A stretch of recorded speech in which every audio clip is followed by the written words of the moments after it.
자, 이번 시간에는 수학과 사회에 대해서 이제 이야기하도록 합니다. 자, 우리가 공평한 사회라고 하는 것을 어떻게 이제 생각하냐? 이제 먼저 이제 개인의 생각을 이제 합쳐서 집단의 생각으로 이제 발전시키는 이제 하나의 이제 그 방법이 있을 거예요. 두 번째가 이제 공평한 사회를 이루는 방법이 이제 뭐냐? 뭐 이제 가장 심플하게 선착순, 그다음에 이제 추첨, 사다리 타기, 만장일치제도, 이제 다수결제도.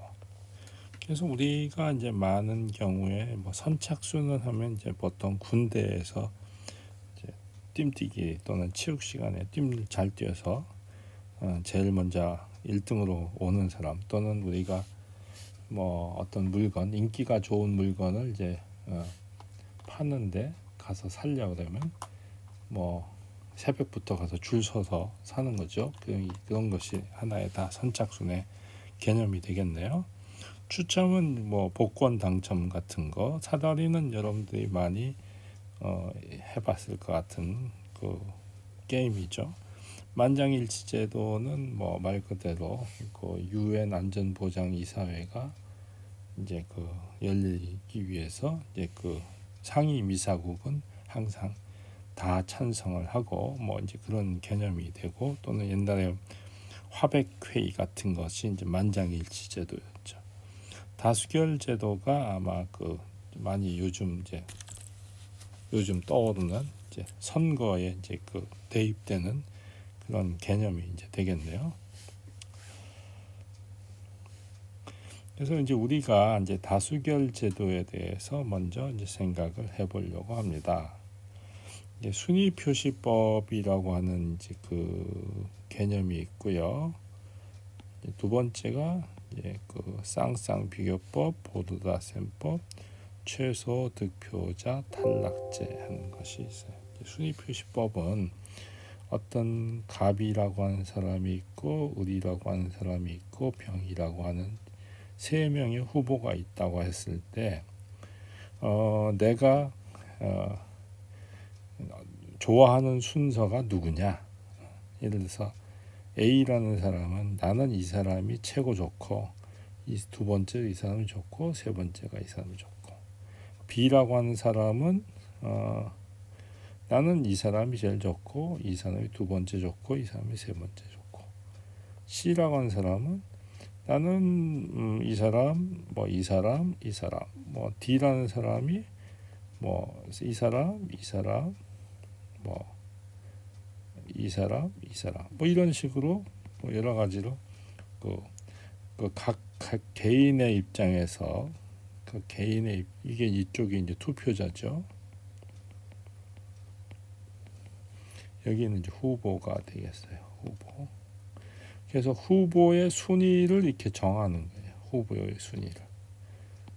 그런 걸 순위 표시법이라고 해요. 그래서 투표용지에 이런 식의 A라는 사람이 좋아하는 순서대로 나열을 하는 방식이 순위 표시법이에요.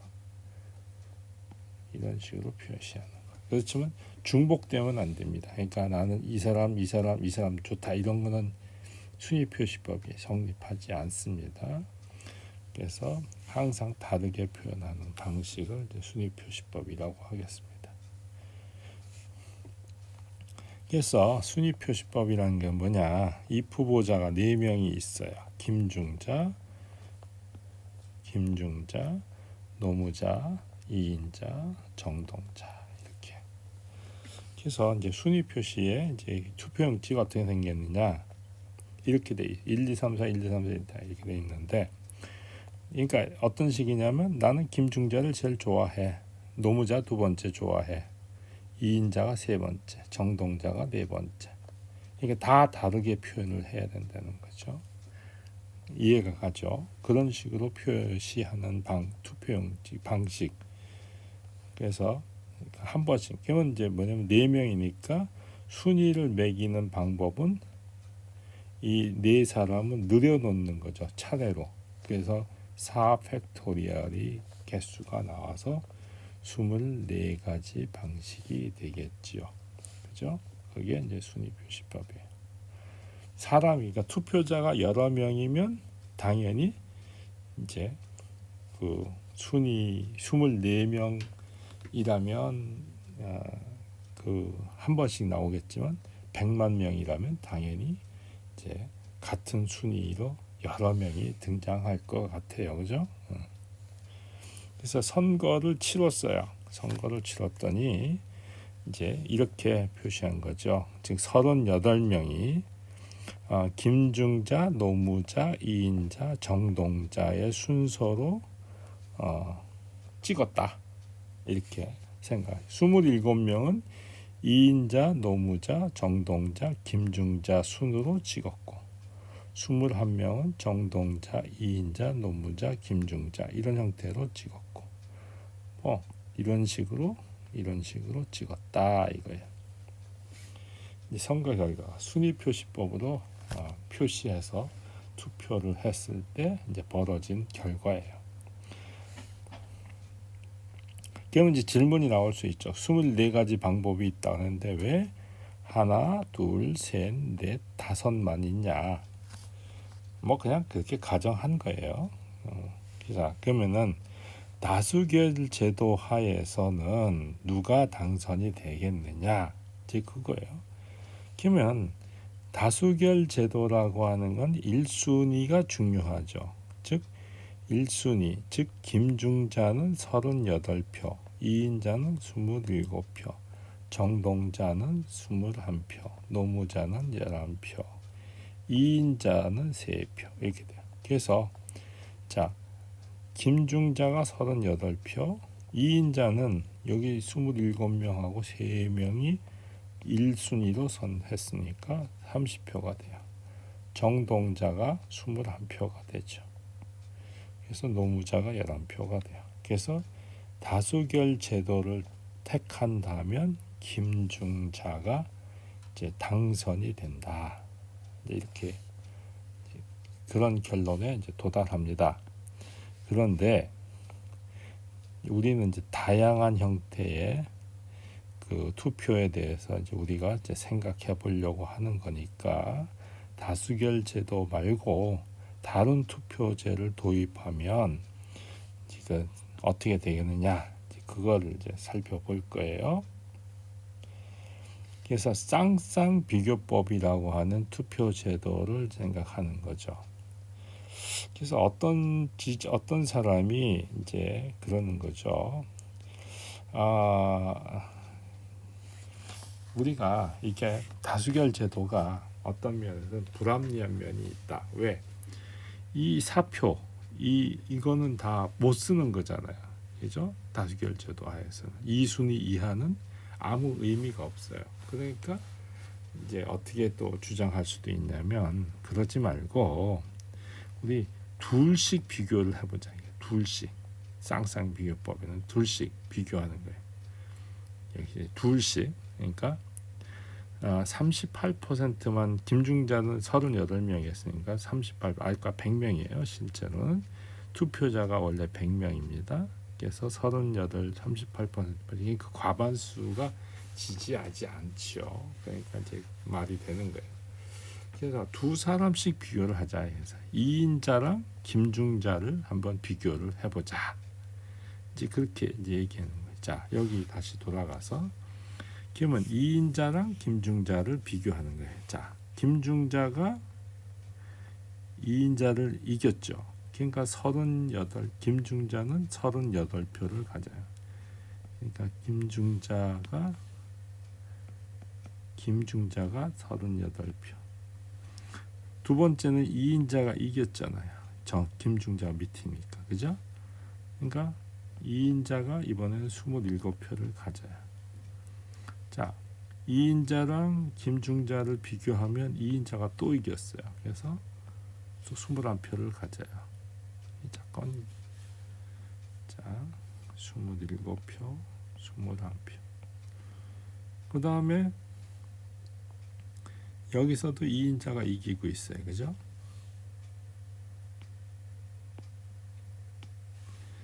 여기서 그럼 11표가 또 가져요.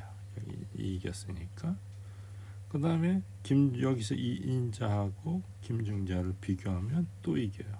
그래서 3표. 그래서 김중자는 보면 이인자는 훨씬 많이 가져니까 어떻게 돼요? 이인자가 승이 되는 거죠. 그러면 이제 이 여세를 몰아서 이인자가 뭐 다른 사람하고 또 비교를 할 수도 있겠죠. 그래서 예를 들어서 이번에는 이인자랑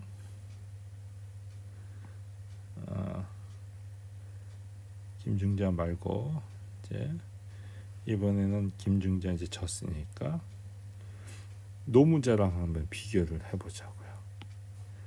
이인자랑 노무자. 그러면 노무자가 이기잖아요. 여기서는 그죠? 그래서 노무자를 보면 노무자가 38표를 가져가요. 그 다음에 여기서는 이인자하고 노무자하고 비교하니까 이인자가 이겼죠. 그래서 27표를 가져가요. 그 다음에 여기서 이인자 노무자 비교하면 또 이인자가 이겼으니까 21표를 가져가요. 여기서 노무자가 이겼죠. 이인자하고 비교했을 때. 그래서 11표를 가져가요. 이건 잃어버리고. 그 다음에 이인자랑 노무자랑 비교했을 때 이인자가 이겨서 3표를 가져와요. 여기는 49표가 되죠. 여기는 몇 표냐면 51표죠. 그래서 역시 노무자도 이겨요. 이인자 입장에서는. 그 다음에 마찬가지로 이번에는 이제 정동자랑 또 이제 겨뤄봐요. 그러면은 자 다시 이인자랑 정동자랑 한번 또 겨루자고요. 자 이게 다 지우고요. 작으니까 큰 걸로 지우자고요. 자 그럼 이인자랑 정동자랑 이제 싸워요. 다시 겨뤄봐요. 자 이인자가 정동자를 이겼죠. 그래서 38표를 가져가요. 이인자랑 정동자를 또 하면 여기 27표도 가져가요. 이미 과반수를 넘겼으니까 당연히 이인자가 이기는 거죠. 이 뒤에 게임은 볼 필요도 없죠. 그래서 이인자 입장에서는 1대1로 대결하면 김중자건 노무자건 정동자건 다 이긴다 이거예요. 그래서 각각의 비교를 했을 때 모두 다 이긴다. 그래서 쌍쌍 비교법에는 누가 제일 유리하냐면 결국 이인자가 가장 유리한 거가 되죠. 그래서 이런 식의 이제 투표 방법이 있습니다. 그래서 이런 것은 누가 했느냐? 프랑스 혁명 당시 많이 들어본 얘기죠. 마르키스 꽁도로세라고 하는 사람이 제안을 한 거예요. 그래서 어떻게 하냐? 이 방법은 두 후보 사이에 우열을 가려서 승리한 후보는 1점, 진 후보는 당연히 0점이죠. 비긴 경우에는 0.5점을 얻어서 최대 득점을 한 후보를 선출하는 방식, 이게 쌍쌍 비교예요. 그래서 쌍쌍 비교를 통해서 다른 어떤 후보보다 위에 있는 후보를 꽁도르세 후보라고 불러요. 그러면 이인자가 꽁도르세 후보가 이제 되겠죠. 근데 경우에 따라서 꽁도르세 후보가 아니어도 최다 득점으로 당선될 수도 있어요. 그죠? 꽁도르세 후보가 아니어도 아까 김중자 같은 경우 그렇게 될 수 있어요. 자, 이제 보르다 셈법이라고 하는 이제 방식이 뭐냐? 후보를 정의할 때 그 아까 우리가 순위 표시를 했잖아요. 그러면은 다수결 제도에서는 1순위 점수만 중요한 1순위가 제일 중요하고 그다음에 쌍쌍 비교법은 둘씩만 붙어 보니까 나머지는 들러리가 돼서 별로 좋지가 않죠. 그런데 보르다 셈법은 뭐냐면 학점과 계산하는 방식으로 하는 거예요. 즉 후보를 정할 때 1순위로 지지하는 사람에게는 4점, 2순위는 3점, 3순위 지지하는 사람은 2점, 마지막으로 지지하는 사람은 1점. 이런 식으로 학점 계산하는 방식으로 하면 어떻겠냐 그런 거예요. 그럼 어떻게 보면 공평한 것 같이 보이죠. 그래서 김중자 같은 경우에 이제 그 학점 계산하듯이 한번 해보면 우리 앞으로 다시 돌아가자고요. 자, 앞으로 가서 보르다 셈법의 김중자 같은 경우는 좀 보자고. 자, 38명에 대해서는 38명에 이제 점수 득점으로 이제 치면 1순위는 4점, 2순위 3점, 3순위 2점, 4순위 1점 이렇게 이제 주기로 했잖아요. 자, 김중자만 이제 봅니다. 나머지는 관심 없고요. 일단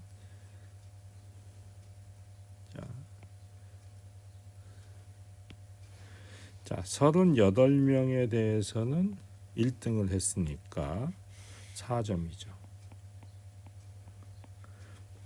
여기서는 4순위니까 1점이에요. 그러니까 27명에 대해서는 1점씩 가져가고요. 21명에 대해서도 1점이에요. 11명에 대해서도 1점이에요. 그 다음에 3명에 대해서도 1점이에요. 3명에 대해서도 1점.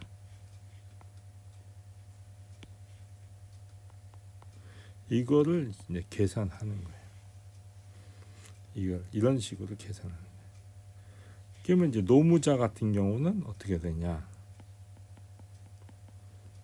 38명에 대해서는 2등을 했으니까 3점이 되죠.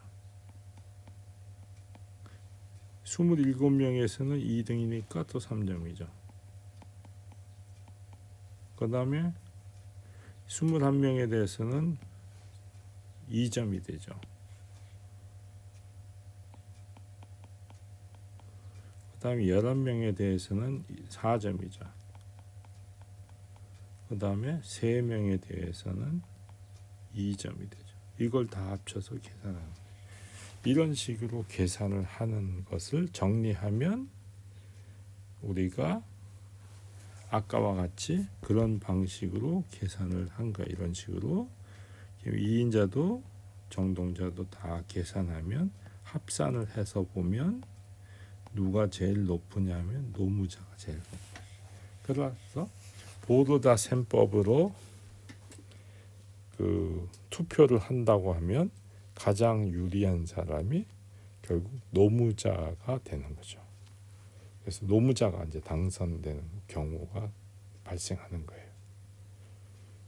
이거는 기원이 1770년 프랑스의 장 샤르르 드 보르다라고 하는 사람, 여기 이제 보르다가 나오죠. 보르다라고 하는 사람이 제안한 거예요. 보르다는 딴 데서도 나왔었죠. 그래서 순위에 따른 점수를 반영해야 돼요. 근데 우리 아까 보면 1등, 2등, 3등, 4등 할 때 점수를 4, 3, 2, 1 이게 이제 순위고 요거 점수잖아요. 근데 점수 차가 이렇게 1점씩 차이가 골고루 나야 돼요. 1점씩. 뭐 어떤 경우는 1점, 0점 뭐 마이너스 이런 식으로 되면 안 돼. 그러면 점수를 이렇게 줘도 돼요. 4, 3, 2, 1 안 하고 계산하기 좋게 하려면 어떻게 하는 게 좋으냐면 예를 들어서 0점, 여기는 마이너스 1점, 1점, 2점 이렇게 줘도 돼요. 왜? 점수 차는 항상 1점이잖아요. 그러니까 0이 들어가면 계산하기 좀 쉽죠. 그래서 점수 차가 일정하면 돼요. 그래서 이런 식으로 계산해도 큰 문제는 없습니다.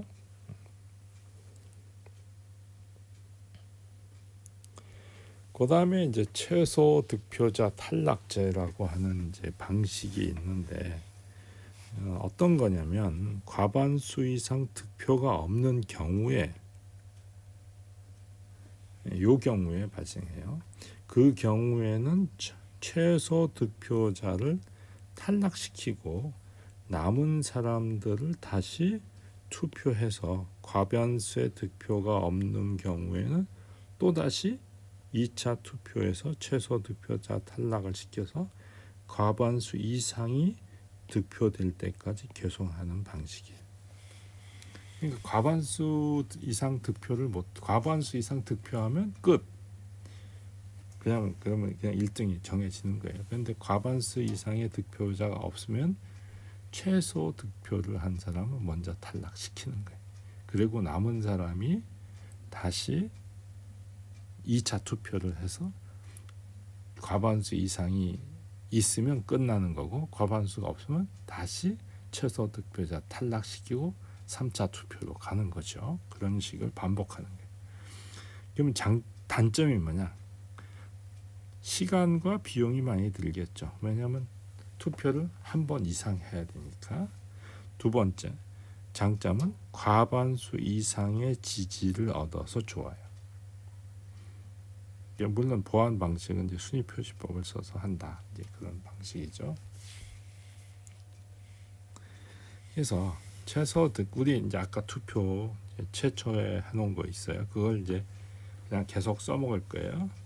자, 어떻게 돼 있었냐면 1차 투표는 이런 식으로 돼 있어요. 자, 보십시다. 그러면 그때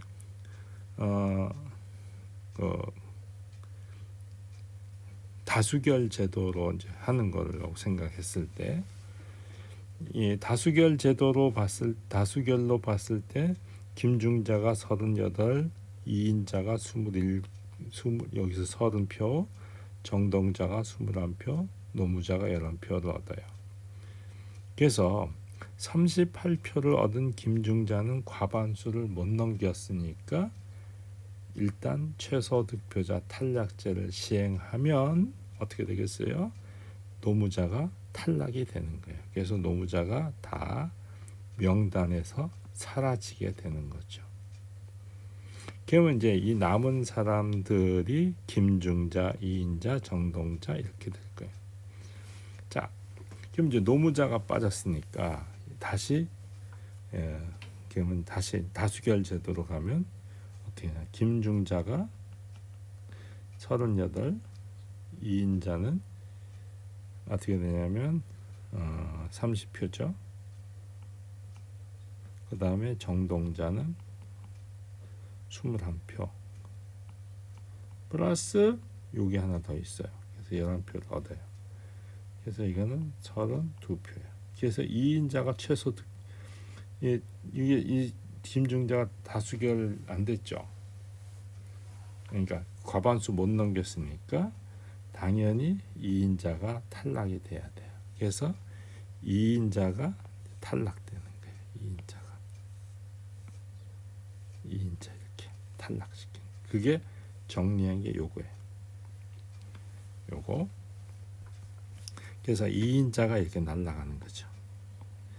그러면 이제 김중자는 여전히 38표 변함이 없어요. 그런데 정동자는 30표, 저기서 또 32표, 30표 더하기 32표면 62표가 되죠. 그래서 과반수 이상을 얻게 돼서 정동자가 당선이 되는 상황이 되는 거예요. 그래서 2차 투표를 하고 나면 정동자가 당선이 돼요. 그래서 정동자가 지금 62표로 당선이 돼요. 그래서 우리가 재미난 사실을 알 수 있죠. 선거 제도에 따라서 이제 당선자가 달라져요. 그래서 어떤 사실을 알 수 있냐? 다수결 제도 하에서는 김중자가 절대적으로 유리하지만 쌍쌍 비교법을 한다든가 보두다 셈법에 할 때 쌍쌍비교법에서는 2인자 보두다 셈법을 통한 선거제도에서는 노무자, 최소 득표자 탈락제를 쓰면 정동자가 이제 당선되는 그런 결과를 얻습니다. 그래서 순위 투표제로 해서 이러한 다양한 방식의 선거 투표 제도를 활용하면 그때마다 달라지죠. 그래서 투표 전략이 무척 중요하다는 것을 알 수가 있는 거예요. 그래서 일단은 요거를 이제 그 간단한 그 상황을 보면 올림픽 개최지 선정에 대한 그 상황이 있는데 요건 최소 득표자 탈락제도의 상황인데 IOC 뭐 인터내셔널 올림픽 커미티에서 뭐 잘 알려져 있는 거죠. 1993년 9월 23일 모나코 몬테카를로에서 89명의 IOC 위원이 2000년 하계 올림픽 개최지 선정 결과를 했어요. 그래서 이게 이제 그 최소 득표자 탈락제 같은 겁니다. 이제 1차 투표를 했을 때 당연히 베이징이 32표로 이제 당선이 됐지만 과반수를 얻지 못해서 2차 투표로 갔어요. 2차 투표로. 그래서 이제 최소 득표자 탈락제로 돼서 이스탄불이 최소 득표자니까 이게 먼저 날아가는 거죠. 이게 이제 없어져요. 2차 투표로 갔을 때 37표로 올라갔지만 여전히 과반수 득표를 못했어요. 과반수 득표를 못해서 최소 득표자를 한 이 베를린이 또 날아가는 거죠. 그 다음에 3차 투표로 갔는데 베이징은 40표로 여전히 1등을 했어요. 그런데 여전히 89표에 해당하는 과반수가 45표잖아요. 그래서 45표를 못 얻어서 최소 득표자를 한 이 맨체스터가 또 날아갑니다. 그래서 이제 마지막으로 4차 투표를 했더니만 어떤 일이 벌어졌냐면 시드니가 45표를 얻게 돼서 급기야는 시드니 올림픽으로 개최지가 바뀌는 그런 기현상이 벌어진 거예요. 이게 최소 득표자 탈락 제도의 이제 그 상황입니다. 그래서 우리는 이제 어떤 재미난 개념 공도르세 파라독스라고 하는 것이 있는데 가위바위보 가위처럼 순수한 쌍쌍비교법으로는 당선자를 확정할 수 없어요. 가위는 가위한테 지고 바위는 보한테 지고 보는 가위한테 지는 거잖아요. 그래서 절대 강자가 없는 거죠. 쌍쌍비교는. 그래서 추이율이 성립하지 않아요. 그래서 이런 걸 갖다가 쌍쌍비교를 하여 얻은 집단의 선호는 추이율, 즉 가위가 바위보다 크고 바위가 보보다 크면 가위는 보보다 커야 되는데 보가 가위를 이겨야 되는데 그렇지가 않죠. 이런 식에서 추이율이 성립하지 않아요. 과반수 기준이라고 하는 것이 있는데 유권자의 반수를 넘는 수죠. 과반수라는 것은 과반수 지지 후보는 쌍쌍비교 시에도 과반수 기준을 만족해요. 그러니까 과반수 지지를 얻으면 쌍쌍비교법을 해도 이겨요. 근데 보두다 셈법의 경우에는 과반수 득표자라도 당선되지 않을 수 있어요. 그래서 보두다 셈법인 경우는 좀 상황이 좀 묘하죠. 왜냐면 학점제니까. 아까 그런 거예요. 그래서 이제 그 순위를 이제 점수를 이렇게 주기로 했어요. 1순위, 2순위, 3순위, 4순위 있는데 이렇게 0점을 이제 하나 집어넣고 이런 식으로 이제 점수 차가 일정하게 한 거예요. 그래서 득표를 잡았을 때 A 이런 식의 이제 그 투표를 했다고 치면 A 후보가 이제 어떻게 되냐면 6표니까 A 후보가 이제 과반수하면 A 후보가 당선되잖아요, 그죠? 그런데 문제는 점수를 따져 보면 A 후보보다는 B 후보가 점수가 더 높아요. 그래서 보르다 후보는 A는 다수결로 보면 뭐냐면 A가 당선이 되지만 보르다로 보면 B가 당선되는 거예요. 그래서 과반수 기준을 만족하지 않아요. 그 상황이 이제 성립합니다. 그래서 일단은 오늘은 이제 여기까지만 얘기하고요. 다음 시간에는 사퇴자와 이제 무관한 제도에 대해서 말해 보도록 하겠습니다.